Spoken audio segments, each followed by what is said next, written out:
Hi, everybody. Hey, Ephraim. Oh, I can't hear you. Let's see.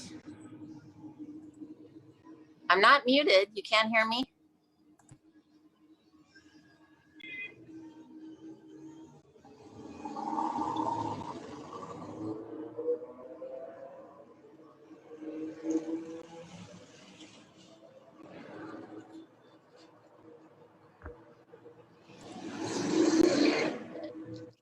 Well, I do hear you, Shelley.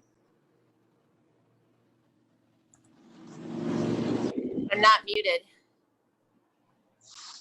Yeah, I hear you. I don't know if anybody else can hear you or not. Can you hear me? I can. Right, okay, well, then something. everybody should be able to hear me. I think everybody else was muted but me. I can hear you, Shelley. Okay. Hi, John. Hey, how are you? I'm great. I'm excited. Hi, Ephraim. I assume you can hear me? Yeah. Hi, Michael. Hello. No? Yes. Hi, Rusty. Eee. Yeah, we can hear you from. Wonderful. Hi, I guess Shelley. since I see all of you, I'm assuming that we're starting. Yeah, Shelley, hello. Everybody can hear me clearly. What So, about now? hello, Haven. I am what I am. I am going to do an introduction. So, I started Haven about 8 years ago. Woo! I wondered if that would happen. I wanted my flowers to show, but they just now are all over my body. That was a little wet. Oh no. The timing. You got the flow though. You flowing right through. I've got the flow down. It's happening. Okay. Well, anyway, so I started Haven. I am what I am about 8 years ago. And in my studies of starting to learn more about masculine and femininity, I started wanting to bring some men into this group. And even before I started working with David, I had introduced it to the group and said that there was some gentlemen. And at the time, it was Ephraim and Rusty that I was looking to bring in. I hadn't met the rest of you yet. And I felt like in knowing these individuals, I knew that they really embraced the understanding around the feminine and the masculine, and that they could really help others to understand. And then I started meeting each of you. So I'm going to explain to each of you why I specifically chose each of you to invite you into Haven.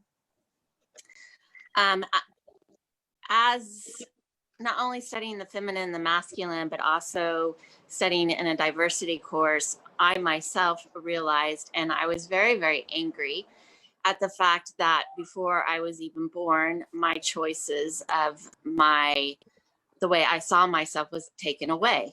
And it was taken away in the fact that the minute we get an ultrasound and we decide the sex of a child, we immediately start, I want to be able to see all of you. We immediately start like decorating a room, buying balloons, and even when the child comes out, dressing the child in a certain way. And it made me realize that, and curious, along with belief systems, like, what would I have been like if I had had a free will to choose differently? And also an understanding that there are so many energies that go into ourselves, that we both have both the masculine, both the feminine, and then we even have some androgynous characteristics that come in. And I know a couple of you have studied that. I consider you guys my gatekeepers. And why I say gatekeepers is that I see you as protectors, and I see you as gentlemen and individuals who have done a lot of learning and studies, and you can offer so much knowledge to us women in the group that was mainly made up of women before. And intuitively, it was just like, I don't want it just to be women anymore. And so I started bringing you each in.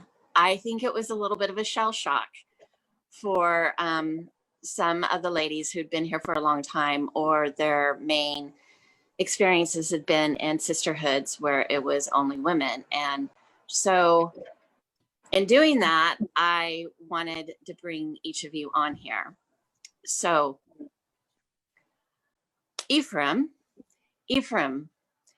I invited you to the group because, and Ephraim can tell you a little bit about himself, but he is a master in sexuality and tantric, and also had studied in diversity. And I learned so much from him, and he sees everybody as the individual humans that they are. So he was one of my first introductions into seeing an individual who embraced all realms of the human. And then came Rusty, and Rusty, I learned that through his spirituality and his in-depthness around studying, embracing the feminine along with the masculine, I started seeing that this is such a spiritual individual that I knew that he also could bring some in-depth knowledge into the group. Then I met Alice. I met Alice at a tantric retreat, and Alice has always been she to me until we were actually in a scene, and Alice got to give me some new information.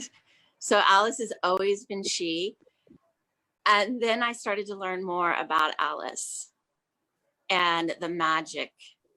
We worked on each other, and we just created this amazing energy with one another. And in that moment, we knew that we were going to be in each other's lives. So thank you, Alice. Then I met Michael. I also met Michael at a tantric retreat. He was my roommate, and the softness of him, he is an amazing healer, and the quiet learning and openness and the journey that he's been on is really amazing. And I love so that, you know, he likes to send me his dreams of what is happening to Haven. And he so inspires me with his beautiful dreams and where we are going. So thank you, Michael. Then I met John, and John will talk a lot tonight on the amazing journey that he is on and embracing more of his feminine side and bringing in his sensual, and a little bit about that, which he shared very wonderfully in the group today. And I want to thank you for your vulnerability and sharing. Halim is my newest individual that I invited to the group. And I'm still learning Halim, but what I like about Halim and what was so important to me as him and Faye did a live. And even though I'm a sexuality coach, what I find is a lot of men aren't willing to talk about how their bodies change as they age and get older. And some of the more information that men need. And Halim is not afraid to talk about that. And I was so impressed with that. And as having clients who are struggling, I've noticed that men don't like to talk about their sexuality or what's happening to their body as they get older. And so that is so important to bring forth. And for us women who are living with men whose bodies are changing. And we don't always understand either. So it is such a pleasure to have you here too. With that, I'm going to let you each go and kind of tell where you're from, a little bit about yourself, and why you think Haven is important. So I will let Alice go first. Thank you, Shelley. Hi, everyone. My name is Alice Watto, she, her. I am by trade, a software engineer, but on my spiritual path, I have found Tantra, Qigong, and various practices around duality and understanding the importance of imbalance, which is, I feel is great when we talk about feminine and masculine, since that's a theme for me since I'm a trans woman. And so I grew up as a boy and went on up to college, met my spouse at the time, a heterosexual woman, and we got married. And there was a point in time where she was actually confronting over my patterns of being feminine. And that was the start of my journey into understanding my transgender qualities and eventually transitioning. So that transition and the series of struggles that came along with it is something that I hold close to my heart. Understanding the friction that we have and miscommunications between the polarities. So I like to be a part of it and create empathy, create bridges, and just hear how we just need to tweak words a little bit just to understand each other's perspectives. So yeah, I'm looking forward to today's discussion. Thanks, Shelley. Thank you. Ephraim. Can you hear me all right? Fantastic. Hi, I'm Ephraim. I am all genders, and I love that space. I'm very non-dual, and so sometimes femininity and masculinity feels strangely beyond comprehension because they feel so fluid. I love fluidity. I love energy, play, and just the experience of dabbling my fingers in the universe. My work is very much around archetypes and sexuality and energetic expansion.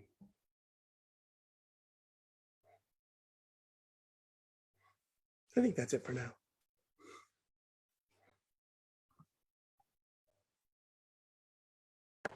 Thank you.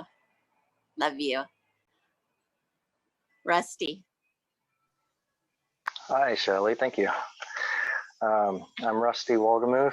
I, about 11 years ago, had quite a dramatic breakup and also a loss in the family that made me start to look outside of my immediate reality for something else that was bigger than what I was going through. And I first turned to the Bible just for some sort of some direction, but I didn't find, although I could try to see into it and read through the, you know, like they all do, they decipher their own meanings. We all continuously do the Bible, but I expanded from there into looking on YouTube, and, you know, the algorithms, one thing leads you down the rabbit hole of, you know, from sciences, the quantum, to heart math, physics. I've always had like a logical and a physics-based type mind, and trying to see how everything was energy. So couple the energy plus psychology and all kinds of other things over the last 11 years. Just trying to, I've got like, I tend to think systematically and try to put pieces together, you know, put the breadcrumbs together to see a bigger picture. So I've had many revelations that I love to share, and I love to be able to have conversations with people and expand on ideas. There's nobody right or wrong. It's just an opportunity for everybody to see what comes out. It's all alchemy. You and me, we create this third thing. So I love to grow with people, and that's why I'm here. And I community as being like minds and open hearts and opportunities to grow. I think that's it. Thank you, Rusty. Halim? Oh, yes. Hello, everybody. My name is Halim Abdul Rahman, and, you know, I came up with a concept that things was either or. If you're masculine or you're feminine, you're a man or you're a woman. And as life revealed itself to me, I had to confront some of the preconceived things that I truly believed in, because they weren't adding up, even within myself. I remember one day, and this is the time when I was extremely sick. I walked past a guy, and he had some cologne on. I don't know whether it had pheromones in the cologne or whatever it was. And I felt feminine. The cologne made me feel feminine. So I went to the doctors, and they told me my estrogen levels was higher than my testosterone levels.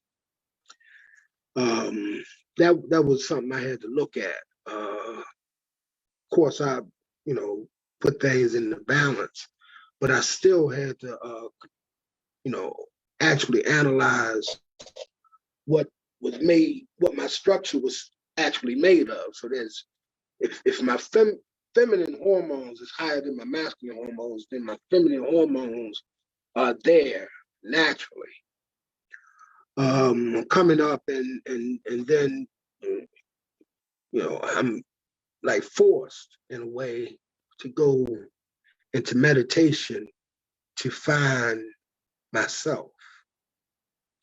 And what I found when I went into meditation was, you know, multiplicity of energies, masculine and feminine.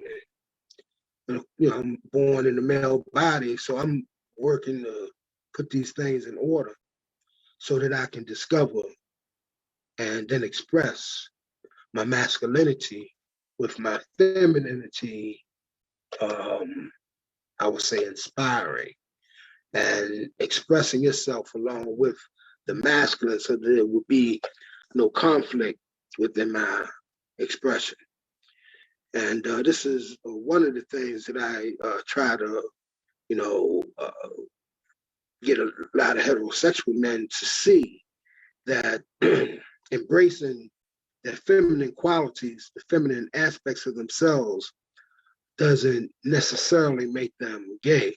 You can successfully coordinate your energies and be a man, be a masculine man.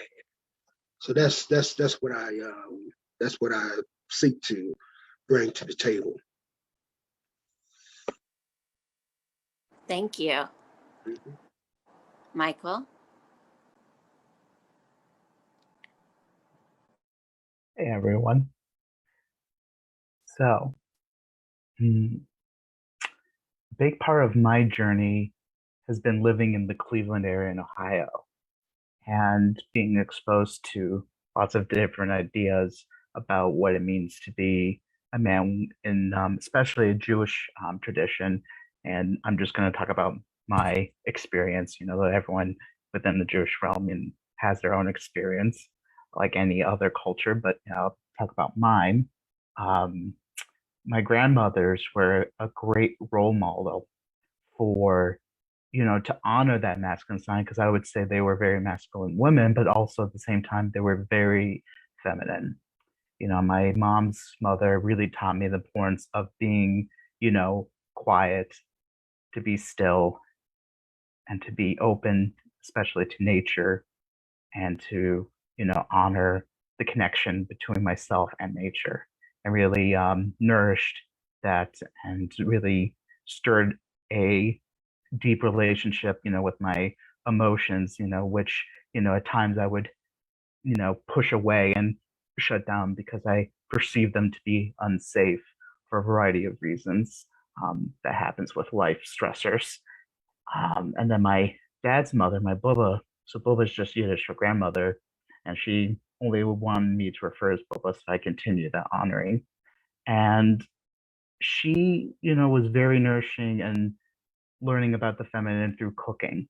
She was very hospitable. As soon as, I would arrive, she would, have me sit down, take my jacket, feed me a bowl of soup, whatever she had made up, even if, she would make something on the spot. And it really, mirrored to me the importance of community and nourishing people, not just through food, but presence, and to listen to each other. My Bobo was a great listener, which is something I value to my heart very deeply to this day. One thing that I found with the being a male in a male identified body is that I come off as, some people assume as I'm gay. And this happened, at a retreat I was at. And I still am confused by that, but hey, everyone has their ideas. Because I guess that, at least to me, it seemed like they associate as, soft, sensitive, and, emotional connection, assuming that meant you were gay. And I don't, know why, but that's okay. And I honor that. And one thing that really has brought, a new gift to myself around being a male and being feminine is just, honoring people's journey and however they are. A friend of mine recently told me about how, growing up, they never felt heard as a guy because they just had to be the one, to be the structure, to be the leader. They just always had to be the one at the forefront. And I, have taken some time to really listen to that. And I guess I bring this up because I think that's one key aspect that I'm honoring as a male is that, I don't always have to be at the forefront. I can be, sitting back and listening.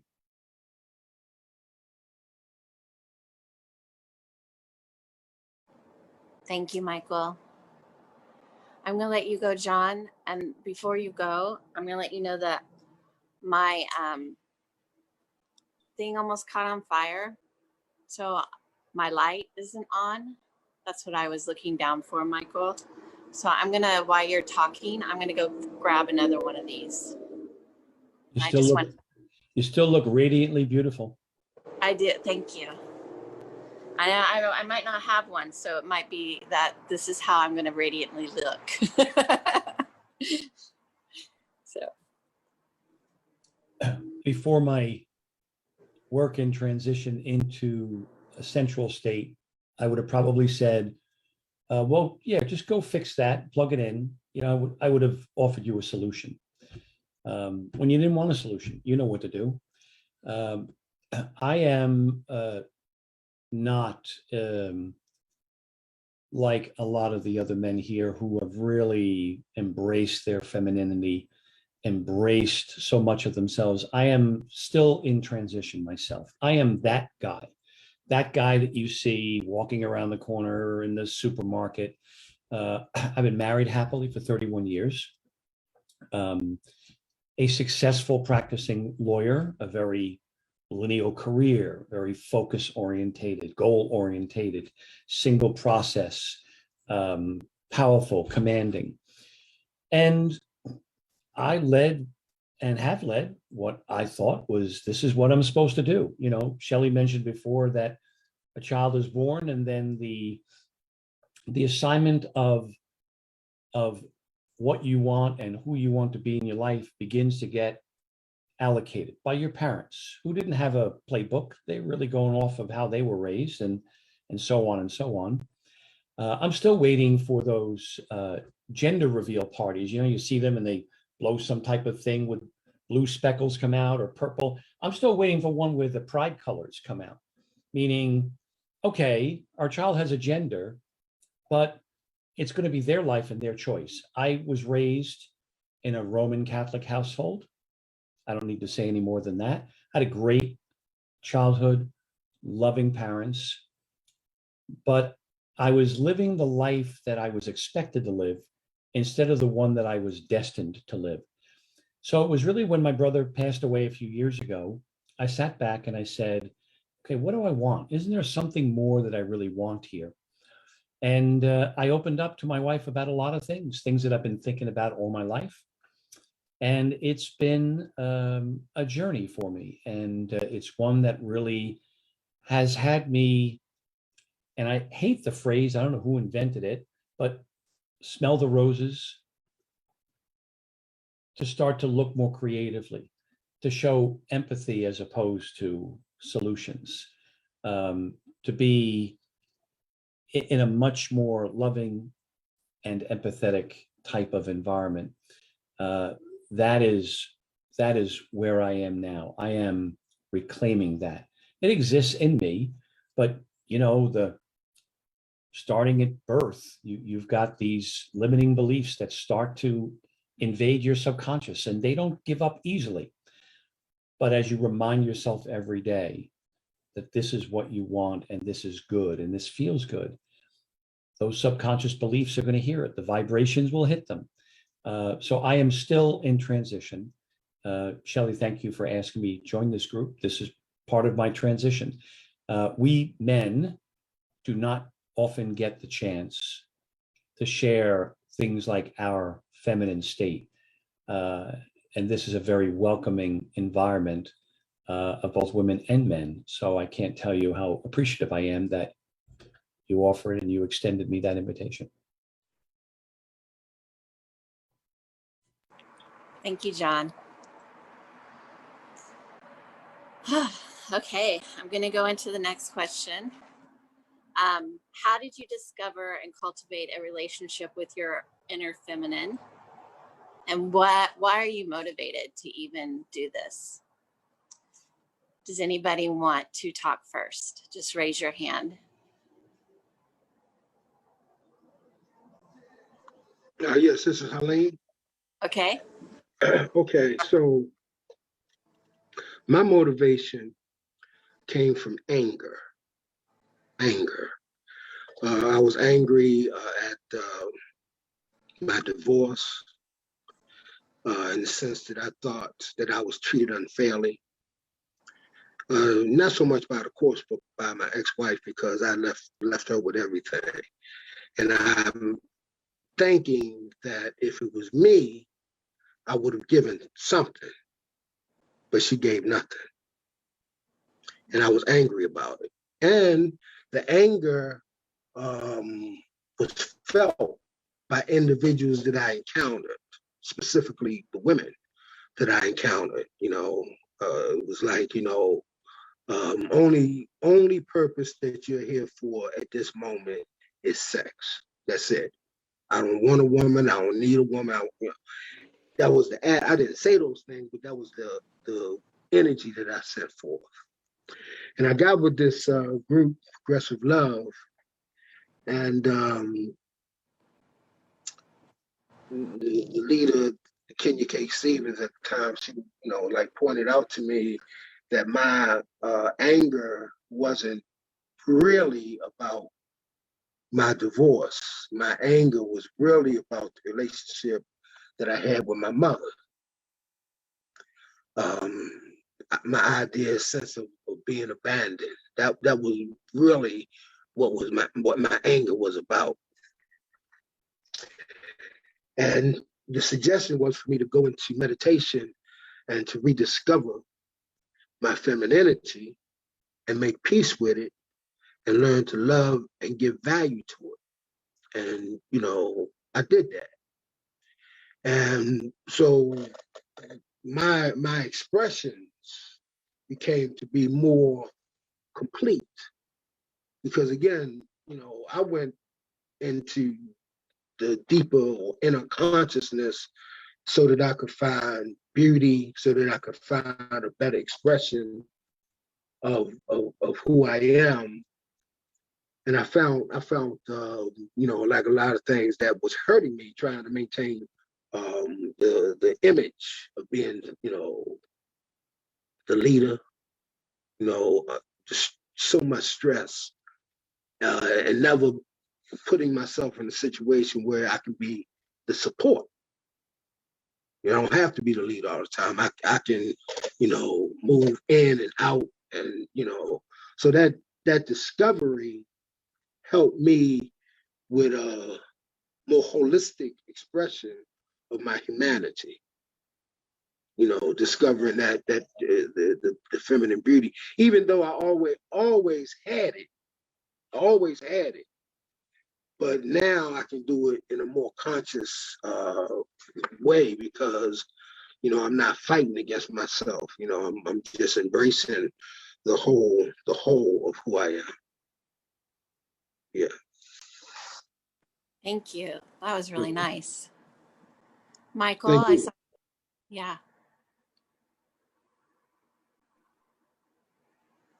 So what's motivated me, I would say fear. I remember, growing up, questioning, what it means to feel safe. And that's layers that I'm still, sifting through to this day. And I'm learning, more and more, that maybe safety is just a mindset, it's a perception. And, during those periods where I was avoiding, the fear, I would go towards, pornography. I would go towards, social isolation. I, just put up all these walls and try to put up, this little bubble to keep everything away from me and keep myself safe. And two main things that happened was one, I woke up one day, realized that I wasn't happy, and started, a healing process of reclaiming, my own self-worth. And the second thing being that it's okay to be not okay at times.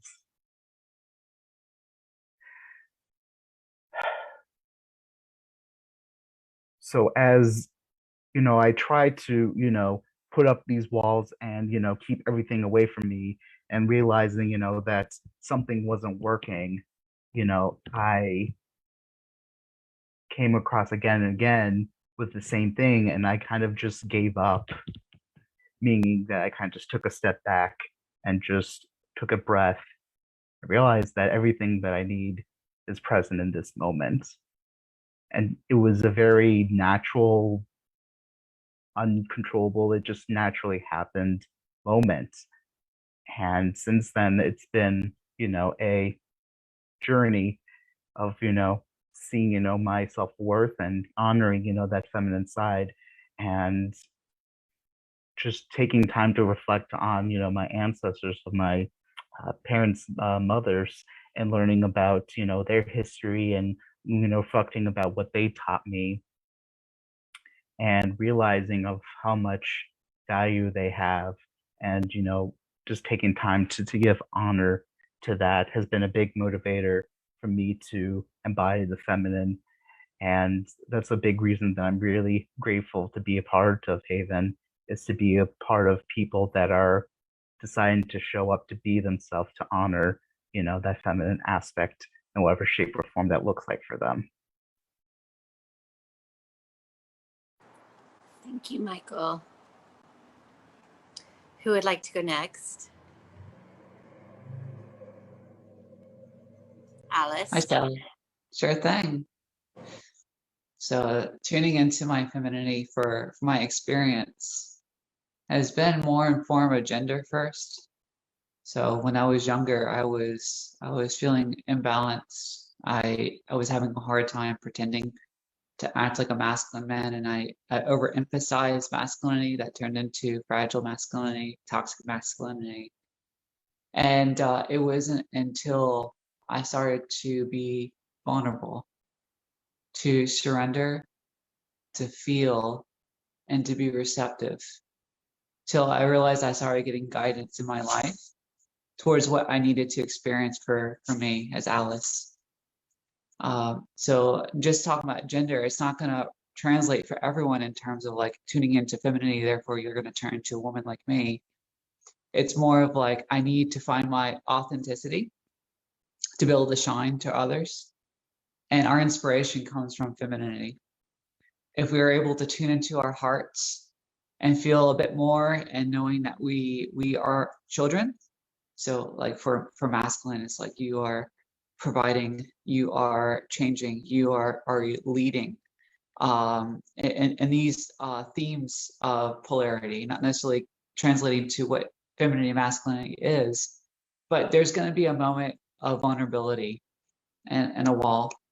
And when I was in that point where I needed to make change and go through the social boundaries to get to where I needed to be, that's where femininity came into play, to be vulnerable, to take a step back and to trust my instinct and listen to my inner woman to allow me to get to a place of now. And by addressing fear. So fear creates boundaries. And every time we have a challenge, learning about our polarities, but to be able to focus, and I'm talking more now, it's like balance, to focus and feel in order to be able to meet that challenge, meet that fear, to be able to expand into our authenticity. At the time, I needed to go ahead and be receptive in order to trust my inner woman and to have that supportiveness and who I was in order to get to where I am. And now it's actually more of like, I'm tuning into my masculinity.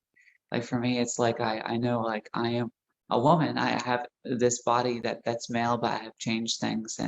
But I'm actually learning more to be able to focus while using my feminine energy in order to create this balance and be able to eventually have it so where it's fluid. But it's a challenge for me. But that's what it means for me in order to be able to articulate and better to find my authenticity and how I can shine more in this world, is be able to play with those, these polarities, to allow us to get to a point where we're happy and we're creating things or doing things or loving people how we would want to project and how we love ourselves. Yeah, it's about healing for me, for femininity. I'm complete. Thanks, Faye. John? What motivated me was through my whole life, I led a happy life, but I never felt authentic. I never felt that I was living what I was capable of from an emotional standpoint. And of course, I was motivated to be an authentic person for my wife, for my friends, most importantly for myself. So what I did is I literally reclaimed my sensual. I started to begin to notice things that I'd never taken the time to notice for. yes, I would see things, I would hear things, but I would see and hear things towards a stated purpose and not just for the sake of receiving it, receiving its energy, receiving its spiritual message. So I have literally immersed myself into all of my senses, including the sense of space, the sixth sensation. And I am doing it with pride, with optimism. And I think I've made progress. In fact, I know I have. It's just a better feeling that now it's just, it comes more naturally. But the feeling of being your authentic true self was the most compelling motivation. And that's what brought me to my sensual side, which will then allow me to really experience and make use of my feminine side. So both my feminine and masculine will be who I really am. Thank you, John. Ephraim and Rusty, would you like to contribute? Which one would like to go first? Okay.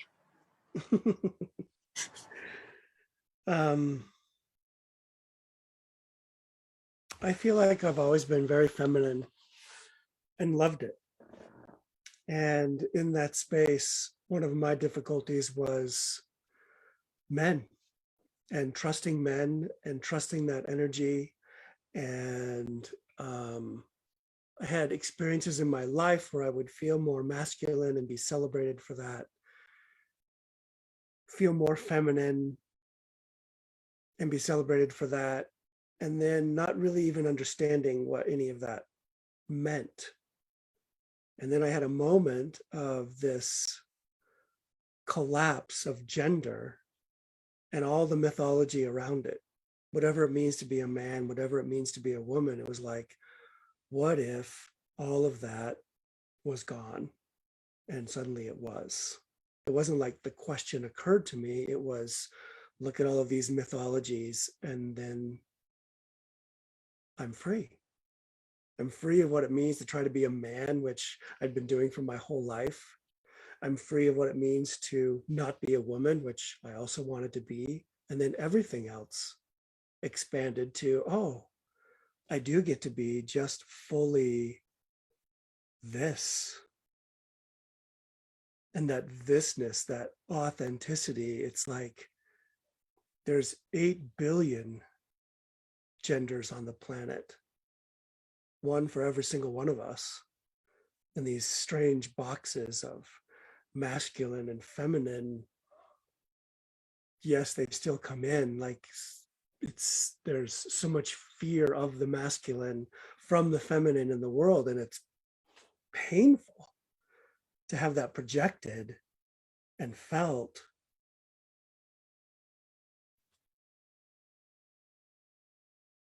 So what motivated me, it was almost like magic. It was authenticity. It was this, what would it be like to be me, free of myths, and to realize that feminine and masculine is as much a myth as anything else? Holy shit. Shed all the armor. Thank you. Thank you, Ephraim. I really felt that. I don't know if everybody else here did, but that was pretty strong. Thank you. Rusty, would you like to go? Yes. I would relate a lot to Ephraim with, and I'm going to have to go, I don't know how much people get into the astrology thing, but I'm a Libra and we're all about justice and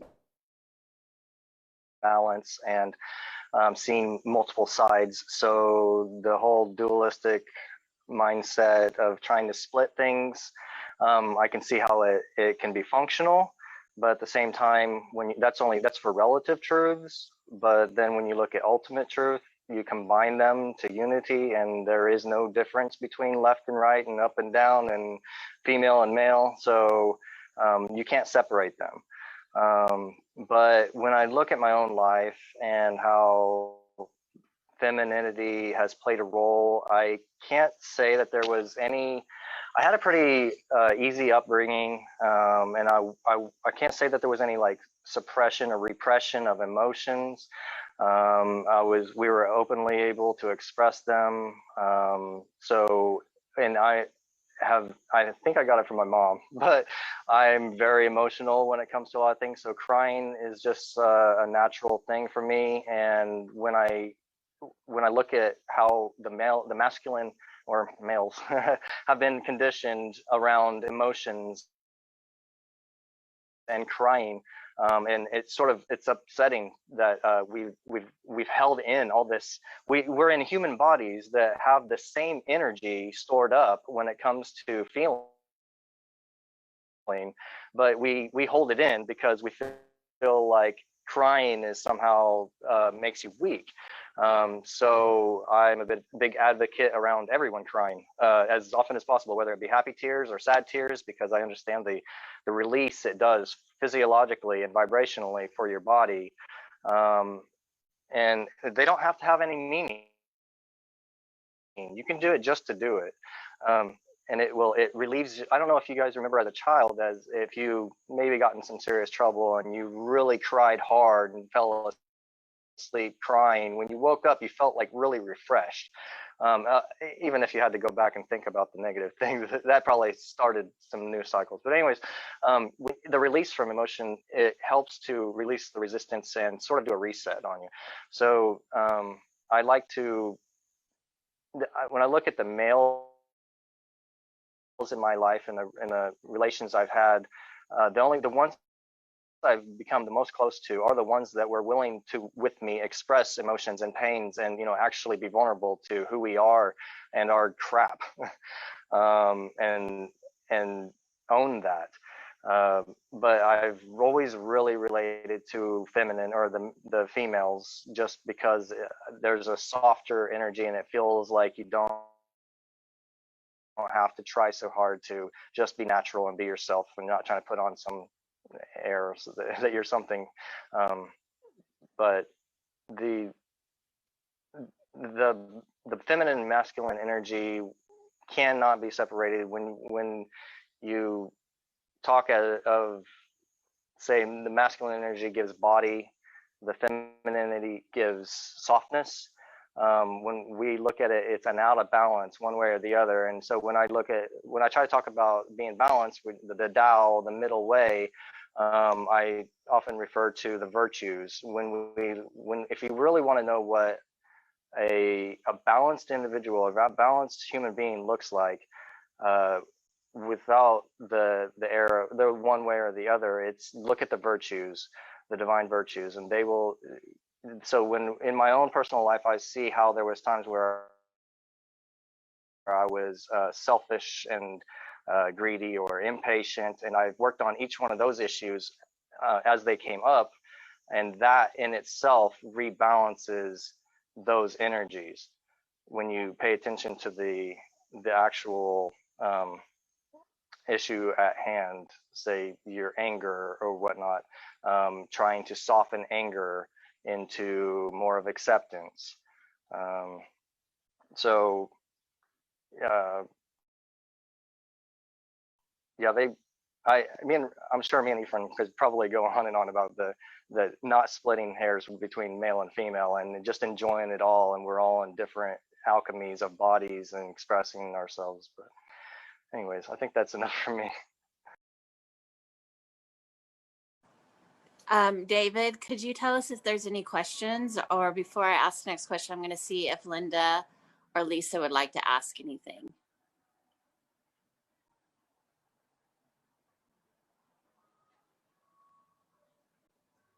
I'm going to check the chat. Here comes David.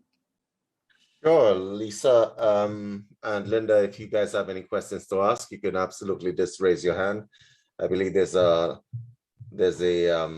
raised hand tab in the chat, or you can just type your messages in the chat and we will happily pick them up over here. Okay, well, I will let them go ahead and do that if they choose to. The next question that I was going to bring to you guys is, how did connecting with your inner feminine change your relationship with the masculinity and with people in your life? So how did you notice as you started to bring in more of the feminine, how did it affect others around you? I'm going to let you go first, Alice, if you want to. So as I started embracing my femininity through my transition, there is a bit of abrasion as I was learning what that meant to me. And it had to do with loss in translation of claiming the femininity while misunderstanding the masculinity that I was holding at the time.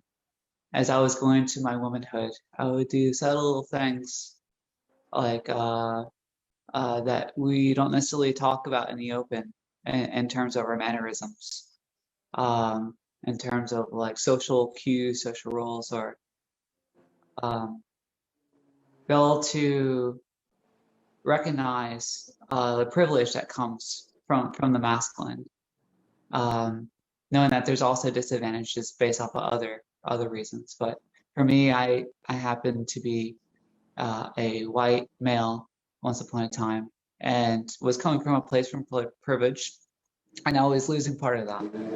And so there was friction as I was going through a cross, and then as I started honoring and understanding the gratitude and having the man experience, I guess the best way to put it, and to reflect that in my actions, and to balance into my femininity in terms of allowing me to be vulnerable and to express myself in an open way without putting boundaries or borders around trying to protect who I was. However that translates, but in that case, it's like claiming my womanness. I do remember feeling a sense of gravitational and attraction towards people I started living more. And it was a painful dance at first, understanding what that meant to go across the gender spectrum, just because my ego is set towards the other end. And but I knew that there is truth in between, you know, what I call the divine androgyny and a tantric mindset, which I do have, but in terms of my ego, it's womanness. And but as I claim my femininity more, I realize that I'm tuning more into the things that I can provide to others, to be more in a communal mindset and not setting a perimeter of like, this is family, this is community, this is home. And as my femininity expands out, my outreach and my understanding sheds off all the differences that we have to realize that we're one family.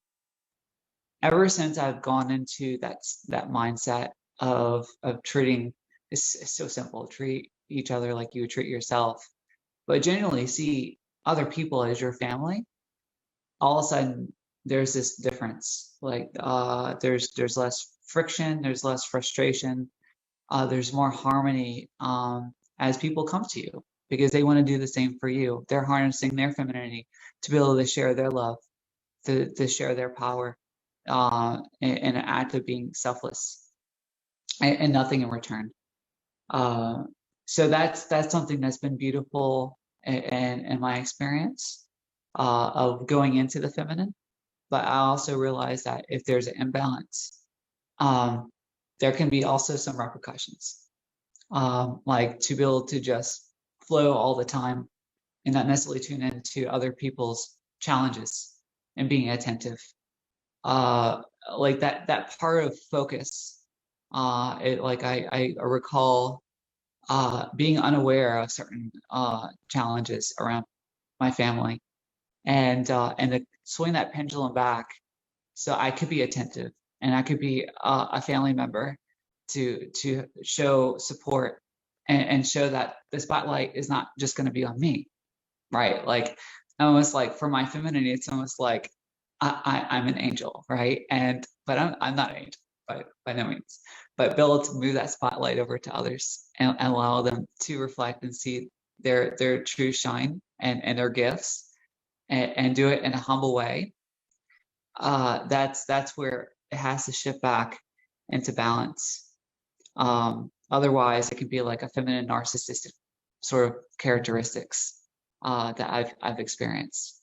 So just swing that all the way back, and then finding ways of basically what I'm translating to is love to self versus love to others.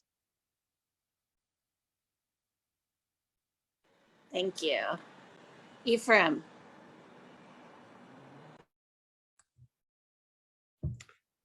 I think when growing up, I was kind of lost in my anger and fear and all the things around men. My femininity was something that I fled to for safety. And what I needed to recover was the masculine on one level.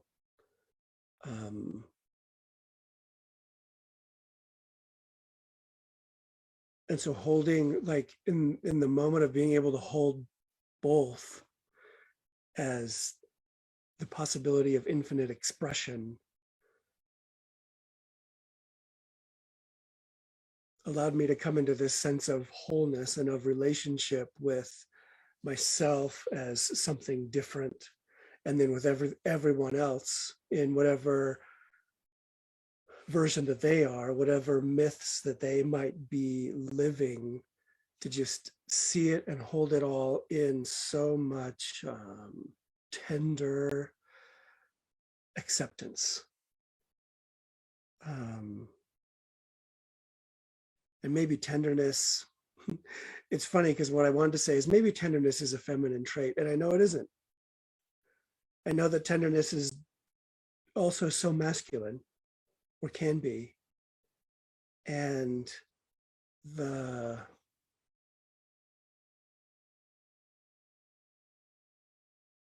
pleasure I had in being so feminine in a masculine body, of trying to like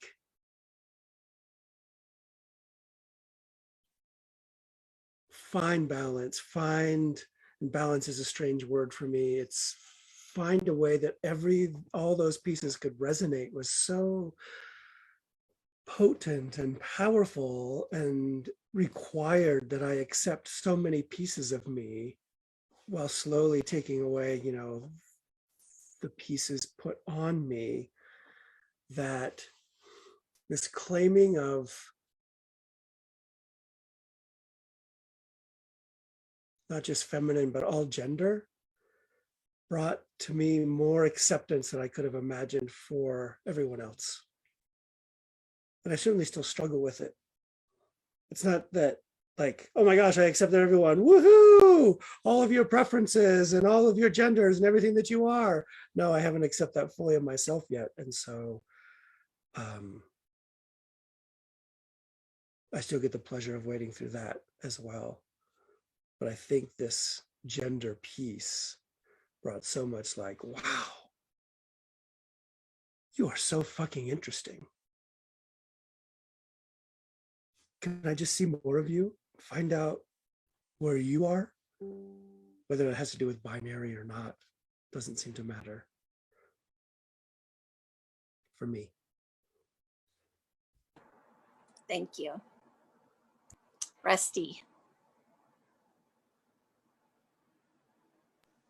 Shelley, could you restate the question? How have you embracing your femininity affected others around you? How did you see your change in yourself changing outside of you? I enjoy that question. That would be part of relating to the issues that I went through and the breakup and what it brought out and how I had been towards other people, that made me self-reflect a lot on what I was putting out and how my effect was on other people. And it was from a wounded masculine and an aggressive stance and a selfishness, inconsideration. So when having my heart completely broken and life shattered, it made me open up a lot, and sort of I lost who I was, or any sense of self and what my current life situation was. I didn't know what I was doing with my life, so it sort of was a reset for me.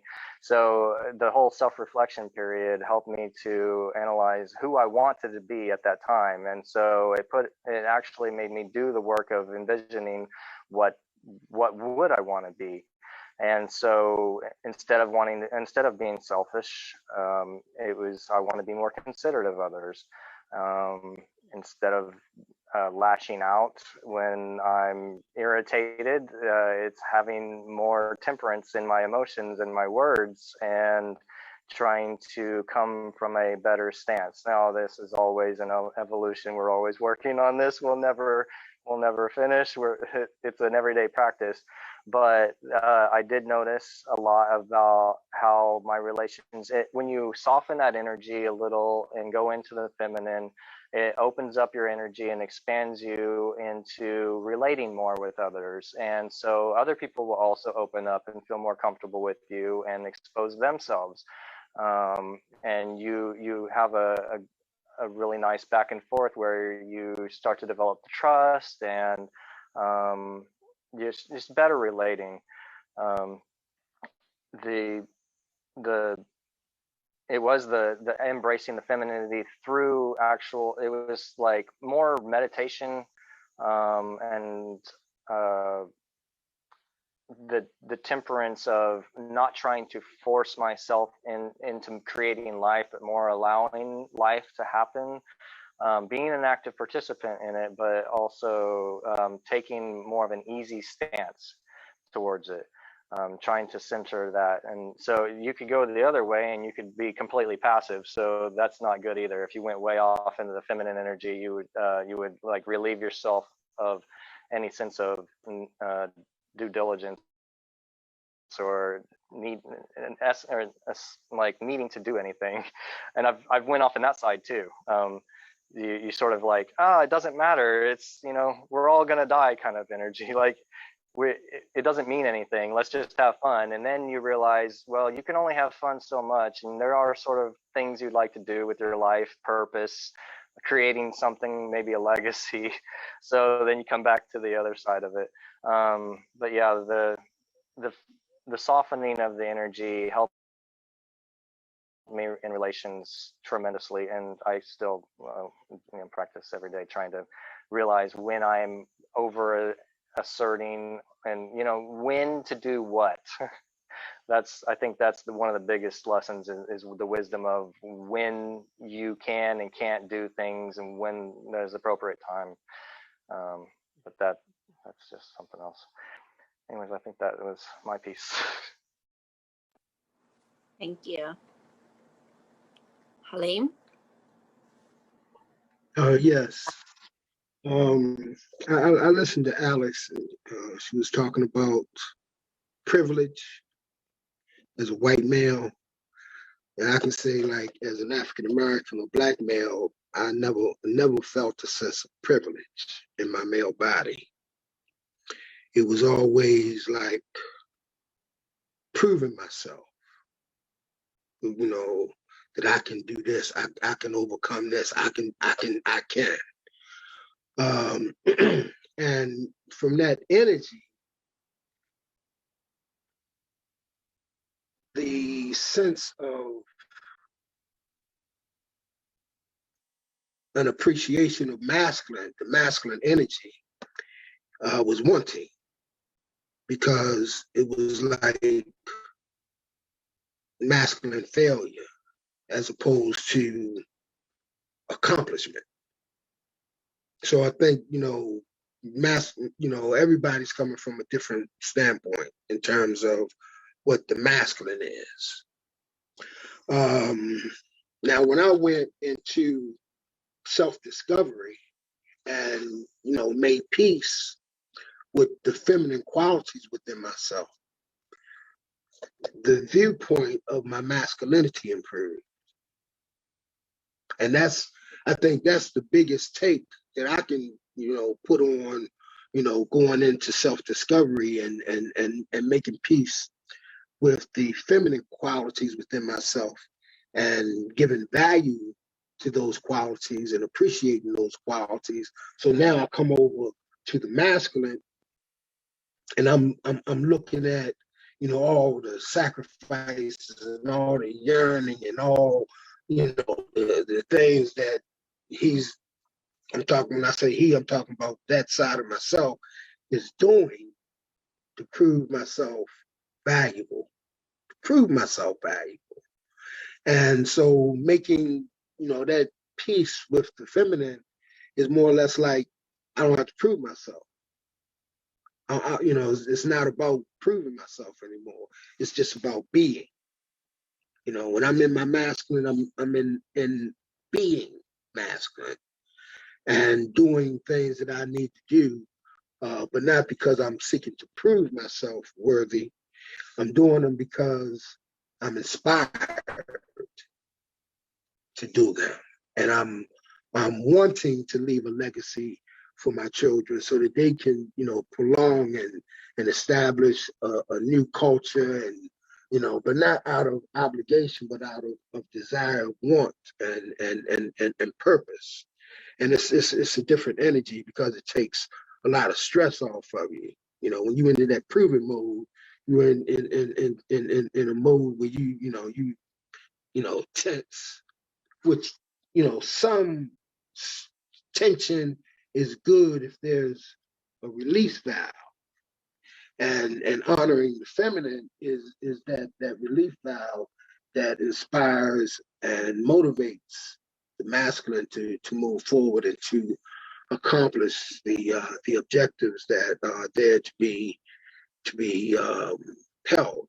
Now, with regards to how coming into that energy began to affect people outside of myself,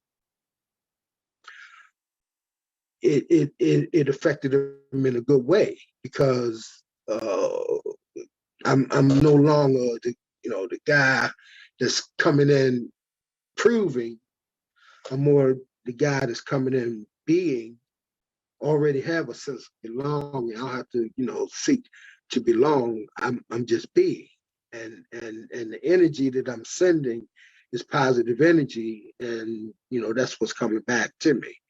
And all the negative things that's around me, that's they used to be a hindrance. Now these things are no more than we call inspiration, and they're motivating me. Yeah. Thank you. John. How has the feminine changed or my relationship with my masculine? I don't think my emerging feminine state is changing my relationship with my masculine. It is making it more aware. It is making it more conscious that there's another way to look at things. There's another way to deal with things. There's another way to treat people. A lot of my masculine propensities are, I'm not ashamed of them. It's part of who I am. There are times when my masculine will be the driving force. I mean, as a lawyer, my job is to fix things for people, to get results for clients. So that's a specific goal. That's an objective. And if I fail in that goal, I can show that client all the love and empathy in the world. That's not going to solve their issue. But I think it's made my masculine more aware of the depth of who I am, that I have it, that it is within me, and that it is a resource. In terms of how it's changed my relationship with others, I suppose the first person I have to think of is my wife, 31 years. She has a very strong masculine side. And in the past, when my wife would occupy her masculine, sometimes my masculine would step forward and it would be, well, no, that's my job. That's what I do. I'm the man. That's what I do. And I've become much more aware of the fact that there's no exclusive right to being the masculine. just as my wife doesn't have the exclusive right to be the feminine side too. So when she exerts her masculine presence, my higher level of awareness in the feminine makes it more aware of where she is right now. And I'm more respectful for it. I'm more conscious of it. And although we're still kind of experimenting with this, fascinating dynamic is when she's in her masculine and I'm in my feminine. How does that new dynamic work? Still a work in progress, but fascinating just to think about it. Thank you, John. Michael. I see you, Jake. I'm going to introduce you here in just a second, okay?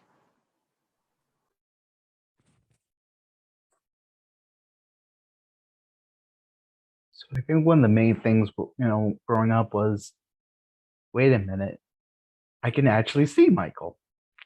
So, before, I claimed, more of my feminine aspects, softness, stillness, centeredness. I, would be physically there, but I might not necessarily be there, emotionally or mentally or spiritually.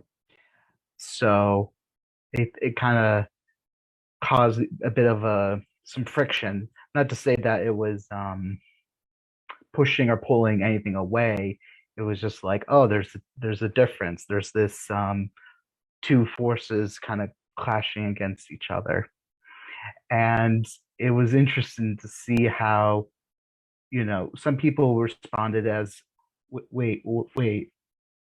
So you feel safe to be in your emotions, but at the same time, you're a guy. And you don't feel like you have to prove yourself. What's that like? So there was a lot of curiosity, and I had some space to nurture that. There was also the response of like, oh, I don't know you, goodbye. And that's okay. So I really, had sometimes a struggle of feeling grounded and not feeling abandoned at times, because there were people that left and some stayed. Some new people came in. And, I've learned that it doesn't matter at the end of the day. I'm still loved. I still am who I am. I'm still that spark of oneness. And one thing that has been an interesting process that some have touched on is, being, a feminine male in a relationship with, a masculine female. It doesn't have to be romantic. It can be, friendship, business, whatever. Because it really challenged, I guess, traditional norms. So, for example, one of my exes, she, really liked to take charge and be, structuring, to-do lists and, time management and kind of just organize things. And that was a huge relief for me. That took a lot of pressure off me because I'm just like this free flowing creative energy, and I just want to show up and play and cuddle and listen to you and honor where you're at. So it was very nurturing to have that space to be seen and to be honored as I am. Thank you, Michael.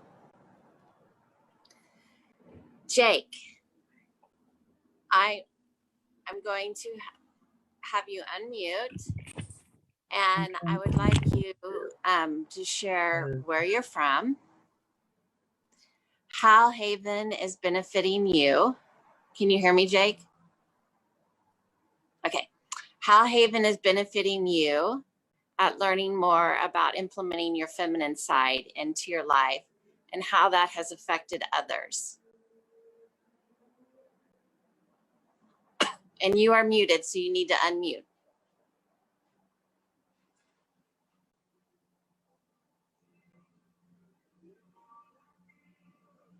Can you hear me, Jake? Shake your head, yes. Sorry. Okay. So, no, I had to get to a quieter place because I'm not at home. I'm in the midst of traveling. So, okay, where do I begin? I would say for me, in terms of the feminine, it was kind of always there. I grew up in a single family home. My mother raised me to that end.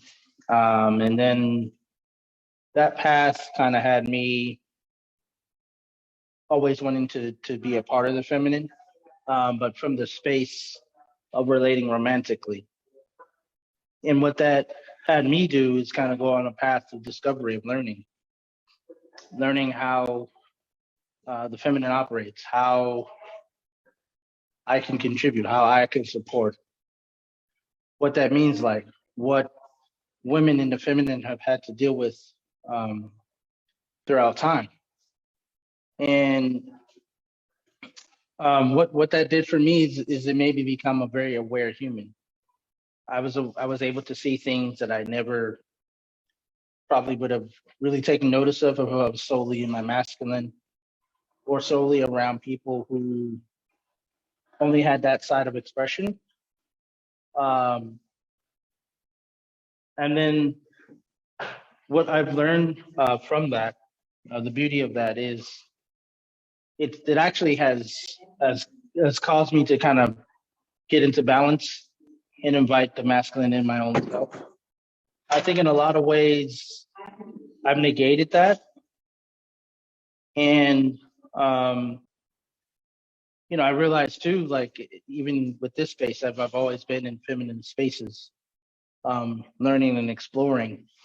But it hasn't been until recently that I've learned that in order to truly give to the feminine, I have to show up in the masculine. And that's been the biggest lesson I've been having lately. Really finding my own masculine so that I can give freely to the feminine. That's really the root of my story. As I'm here, I continue to learn that lesson daily. The more I'm into my masculine and find balance, the better I am able to give. So that's kind of where I'm at in a nutshell. Thank you, Jake. So I'm going to open it up one more time in the chat if there's any questions. And then if there's no questions, or we'll take a few minutes to answer some of the questions. And if there are none, I'm going to go around and I'm going to have everyone state what was good about this. What was your takeaway? What did we learn in this group tonight from each other that we will take away with us? So let me just check the chat real quick.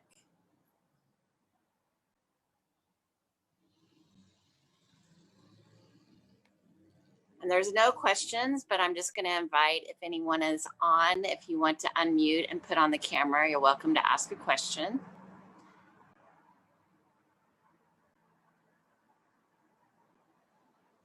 All right. Well, with that, I'm going to go around, and obviously I'm in my masculine and holding this space. But I would like to go around and hear any takeaways and what was good about this. So I'm going to start now with Michael. The main thing that I felt was really positive about this conversation is to give space to have these voices heard. I see, a lot of spaces that forget this element, so I'm very grateful that we have this element. And one thing I'm taking away is that, we may have different walks of life, but, we still have, at the same time, our heart and, our desire to be seen and recognized. Thank you, Michael. John, would you like to go next? Of course, I listened to all of the responses from my colleagues, and they all resonate with me, and it just validates my need to really embrace the feminine, to live it, to be my authentic self. It's not easy for men to do that. I mean, for those of you that were born or learned it early, and I celebrate you for that, but when you've never felt it and you've never really given it the honor that it deserves, it's not an easy thing to come out. Rusty talked about men crying and showing emotion. Not an easy thing to do. And there are some women online. I don't know how they feel about it. I think most women embrace a man trying to be more in the feminine. And perhaps that might encourage other men that really want to be there, that want to get into that place to be more free and open to do it. So my biggest takeaway is that this is just part of a movement that ultimately there will no longer be any shame attached to a male that chooses to cry or compliments something that might be beautiful as opposed to functional. And the more we men, particularly the men that are in transition, that are still experimenting it, hear that really empowers us. And you have my thanks for that in advance. Cheryl would like to speak to that. Cheryl, would you like to put your camera on? And I would love to put my camera on. Hello, everyone. My name is Cheryl Harris. I didn't catch the whole conversation, but I'm glad I caught the part about men crying. For me, as a woman, I actually appreciate a man who can show emotion. I'm very much kind of a masculine. I'm working on my femininity, so I'm, swinging in other directions. But anyway, in terms of men crying, I think it's very important. I think a lot of men feel shame around showing emotions because men were taught, men don't do that. Men are strong, they're protectors, they're providers, they're doers, they're fixers, so where is there room for them to be human?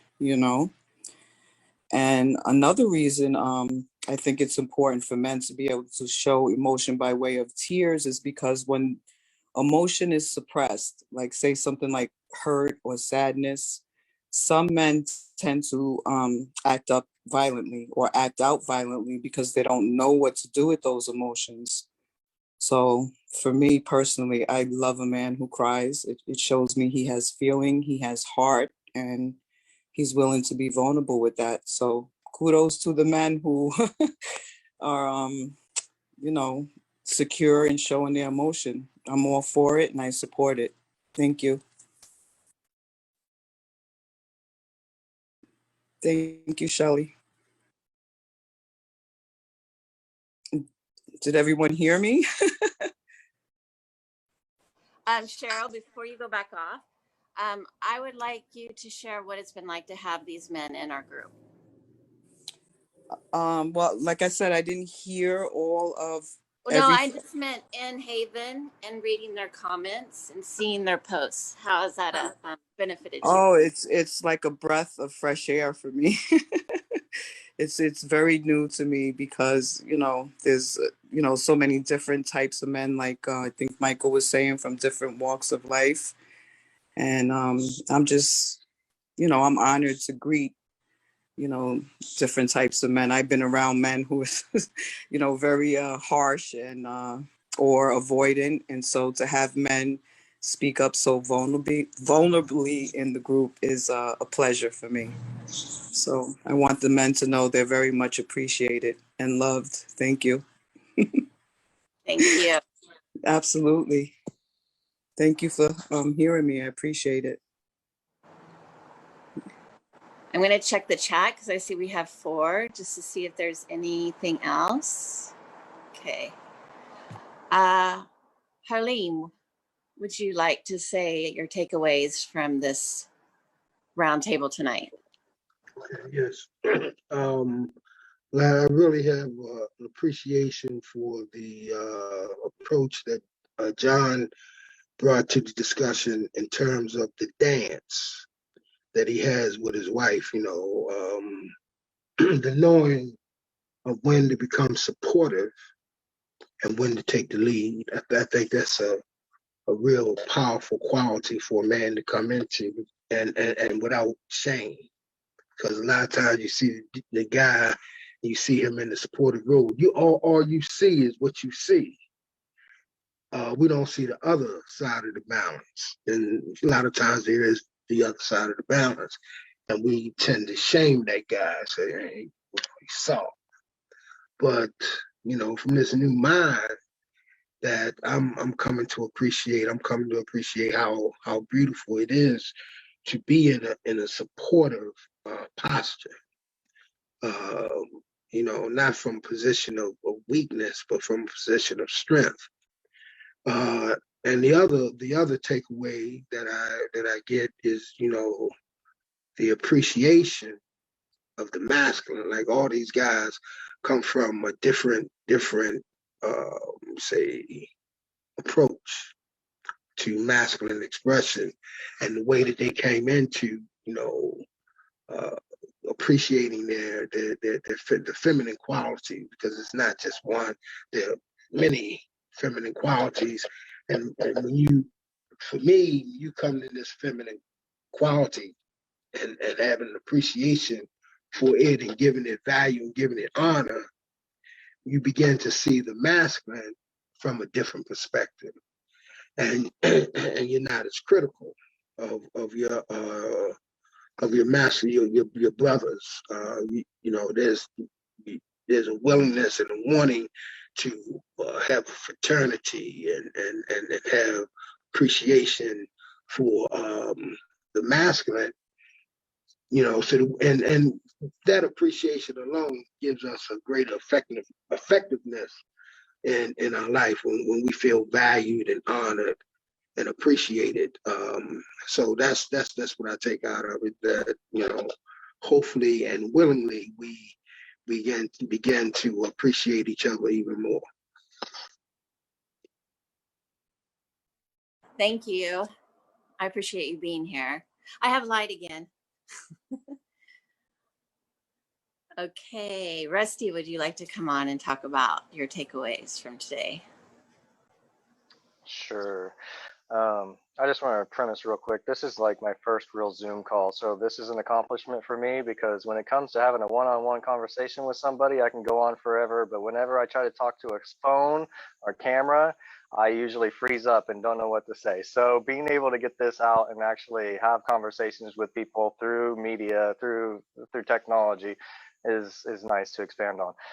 But I want to just give the appreciation, respect, and honors to the men, to this group, to be able to come together to express these things and to give their time and their knowledge from their viewpoint, so we can all sort of share and see how we relate, and how we can expand in our own, you know, wisdom bank and knowledge field, whatever it is that we're looking for. You never know who has the key to something that you need. So I appreciate everybody coming together to speak on this. Cheryl says, yay, Rusty. I know the feeling of doing my first Zoom and live. I think we all do. Alice, would you like to come on? Certainly. Yeah, I really love this discussion. Just going into this, the feminine and masculine discussion, it's like dropping a bomb of chaos when it comes to folks that are really just getting started on the idea of working on themselves. But we were able to do something so beautiful today, that is holding space for one another and be able to articulate from our own experiences. And I loved everyone's experience and what they're talking about in terms of their form of feminine. Michael, you living as a feminine man. John, explain the dualities between you and your partner. Halim, when we were talking about when it comes to privilege, you know, and what that looks like in terms of our own, and like to be able to be empathetic. While I'm talking about like the white male privilege, and you're discussing about what privileges look like in your space, like keeping like being selfless and being able to be able to hold space and allow others to articulate where they're coming from. I personally appreciate that, because I realize that I've actually triggered a lot of Black men in my past talking about male privilege, because I realize that it's not translating to all the men in the world in terms of the challenges that we face.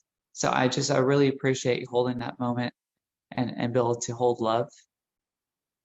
And Ephraim, I love how you're coming from a non-dualistic point of view and be able to cultivate that it's just about being yourself. And Rusty, of course, with your analytical way of going through and doing diligence. Everyone was able to paint a beautiful picture, and knowing that there's actually triggers that we have, you know, of like, hey, that's not really aligning up with my experience. That's not what I translate to being feminine. But we were all able to hold that moment and be like, no, this is their moment. We're holding space for one another. And I hope this is encouraging Haven to evolve to that, where it's like, instead of looking at just like femininity, more of like creating a group to hold space and be able to find themselves. You know, like femininity is a good starting point, but we can encourage everyone to go through and be able to like share their perspective and be able to learn from other people's perspectives and be able to use better words and articulate and to be able to be inclusive. Something I'm really working hard on. And the first thing I'm actually trying to do is lose masculine and feminine as like terms because I realize I just dropped so much chaos in discussions this past couple of months when getting into that. I'm like, look, feel and focus, you know, top, bottom, black, white, like that's what I'm talking about. So thank you everyone for holding love. Thank you. And I think you brilliantly put what I'm hoping for, Haven, is that it is a space for everyone to feel that they belong and that they can express themselves however they want to express it. And that it will continue as Michael's dream, continue to expand and grow into the, what's the bird? Michael, can you come on and say the bird? It was the phoenix. Yes, rising like a phoenix from the ashes. Yeah. So I'm going to go to you, Ephraim, but before I go to you, I'm going to go to Jake. Jake, is there anything else you would like to share from everyone's insights of coming in?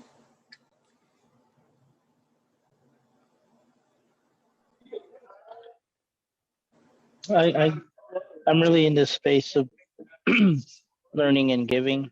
I think my actions speak louder than anything else I can ever say. That's my fullest truth. And if you ask me again, it'll be the same thing. What I do will probably be more powerful than anything I say. So I mean, but I do want to thank you for having us. I remember when I first found out it was for women. I was like, oh, maybe I shouldn't join.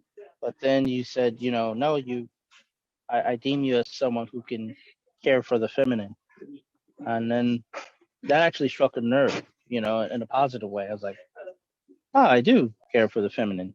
I think sometimes because of our, I guess, titles in the masculine of always being protectors, providers, and such, we get lost in the work and we forget our value. We forget how much we are needed by the feminine. We forget the femininity even in our own selves. So I think it's just important that there are spaces like this, and that there are leaders such as yourself who honor us and see us within these spaces. And I think moving forward, it's only going to get better. So I appreciate everyone here.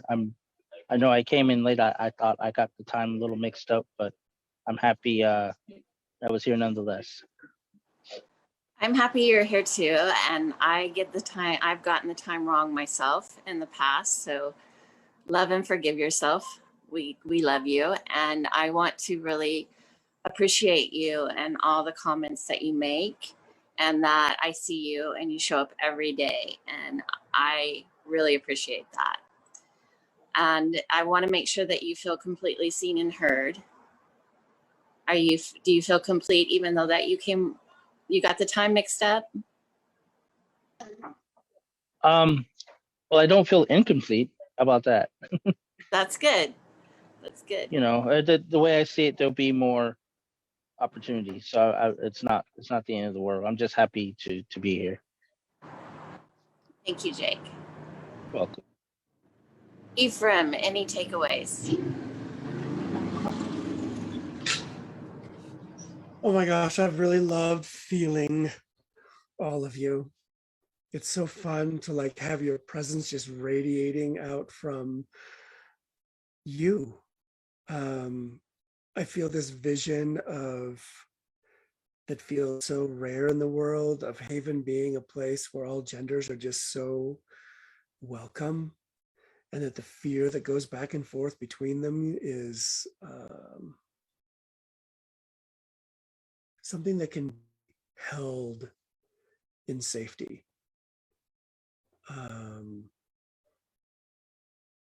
And I love the feeling of being held in safety just for who I am, including my appearance and my beingness and my energy. And I hope that we can all feel that. I'm looking at you all. It's so good. Thank you for having me.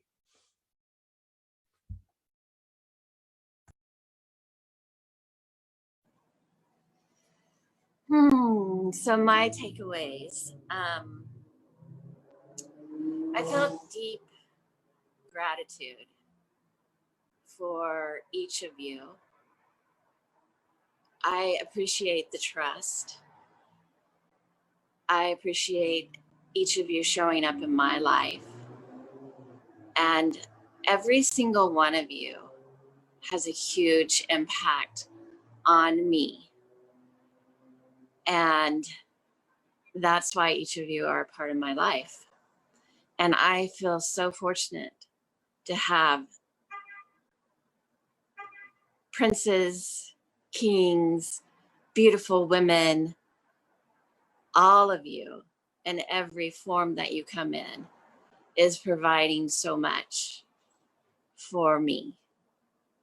And I just want to give you my total gratitude.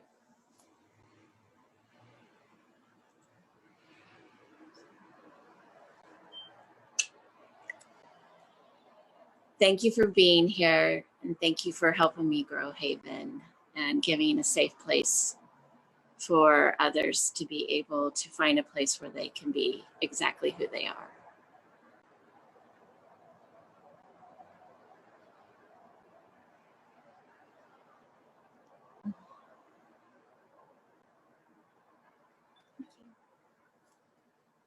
With that, we have completed.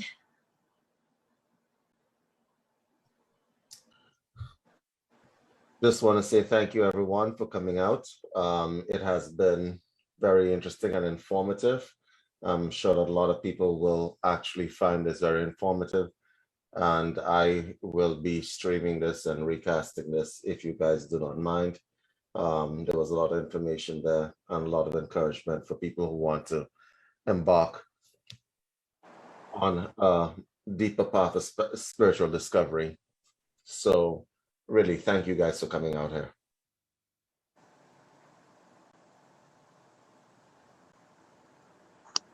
Okay, thank you. Thank you. Thank you, everyone. Yes, thank you. Thank you. Thank you, everyone, and David and Shelley for all your efforts. Okay, I'm gonna take you guys away. Take care, guys. See you soon. Okay? Okay, thank you, Cheryl. Good night. Good night. Good night.